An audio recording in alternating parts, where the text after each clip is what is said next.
Hello, beautiful family.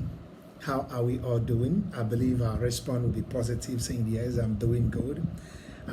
So today I thought to share what is on my mind. And this is what the Lord has been revealing to me of late. And for we to understand the mind of God in this season, the mind of God is not, to punish us. As a believer, is not the mind of God, to put on in a tight corner, but is the mind of God for we to, fall in love with Him again, for we to, come back to Him as it was, when we found the first love, when we first confessed Christ, that this speed that falls in us, that makes us, keep longing for the presence of God. But if you understand this very well, before the lockdown, I understand that so many of us are very busy with our work, schools, daily activities like going to malls, shopping, playing games, playing game at home. Sometimes, so many things we do, church weekly activities, we run to church, we do this, but we don't have that personal time we give to God. So I want to assure you, my dear family, this happened for our own good, and this is for our own favor. The earlier we understand this, the best for us. We begin to neutralize the time we have. We begin to make use of this time very well. So one of the things that been on my mind is about the laziness. If I believe someone that is watching this right now can testify this. We have become so lazy at home that we find it so boring to read our Bible. We find it so boring to listen to sermons. We find it so lazy to do to come before the Lord, give God time. We felt so boring that we want to listen to some jokes that will make us feel lively, to watch some movie that will make us feel joyful. Now, understand this. What brings the laziness and the boringness is an idle mind. When your mind has been taken away from the throne of God to the incident that is happening, this pandemic, it brings you to a place you begin to ask yourself, not you asking yourself, because actually the enemy is the one throwing those questions at you. You begin to answer those questions.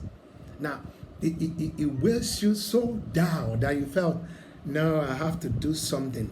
It has taken you to a place of the idle mind. And remember, the Bible said in the book of Proverbs 16 verse 27, it said an idle mind is a devil workshop. Now you have to ask yourself, what is the workshop? What happens at the workshop? A workshop is a place things are being produced, where products are being processed, for sales, for public consumption.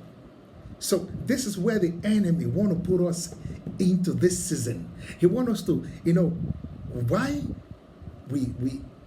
we continue, listening to worldly songs that will not divide us, music that will not help our spirit, to grow. Then he begins to help, through thought into us. And it's easy to think. It's easy to process a thought when the enemy is at work. We process the talk, then from processing the talk, it becomes a verbal. We begin to speak it with action. We begin to complain, and those complaints, take us to a place we begin to ask God questions. If this is for my own good, why are we in this condition? If what you are doing is for my own good, why are things so hard? Why I lost my job? Why I don't have food at home? Let me tell you, God is working for your good. Everything the enemy meant for evil is turning it for your good. I just want you to know that. He loves you, he cares for you. There is nothing that is happening now that God is not aware. This is for our own good. And he wants us to neutralize the time. Understand this. The Bible said in the book of Ecclesiastes, said in everything there is time and season. This is the time. This is the season. We have to fall in love with him again and again. I don't want this to look like a preaching, but I want you to understand my heart. I want you to understand my point, where I'm deriving from. See, the idle mind will make us to produce a lot of negativities. But come to think of it, what do you listen? The songs you listen, the movie you watch, those really matters. The songs you listen, the movie you watch. Believe me, if you check the Gospel of Mark 4:24, Jesus was talking about what you give your ear to. What you give your ear, closely listening, is what you end up becoming. You get me right? So let's check ourselves. What kind of songs, what kind of movie we watch, what kind of conversation do we initiate, what kind of thought do we allow our mind to process. It's not every thought you should process in this season. The enemy wants you to process every kinds of thought. But I tell you, let us become the light. Yes, let's be the light. You might ask me, Pastor, how can I deal with this? How can I solve this problem? Yeah, I'm going through this. Let me tell you, I do little exercise. I'm not saying I'm the perfect one. Okay. From Monday, I initiated fasting from Monday to Friday. And doing that fasting helps me, to keep me alert, to make me to understand why I'm fasting and praying, even I'm walking and praying. It makes me to be conscious of what I say, what I think, and how I act. So this exercise will keep your spirit man busy. There will not be room for the enemy to troop in. You understand? So if you look at the book of Genesis 1, let's understand that God used a whole day to create light. And that light was Christ. And that light gave life. And if that light gave life to everything that was created in Genesis, that light is inside of you. So it's expected of you this season to become the light in your community, in your home, in your surrounding, wherever you go. Be the light. Speak light, which is positive. Let people to understand, no matter the condition, look, God is working for your good. Put a smile on their face.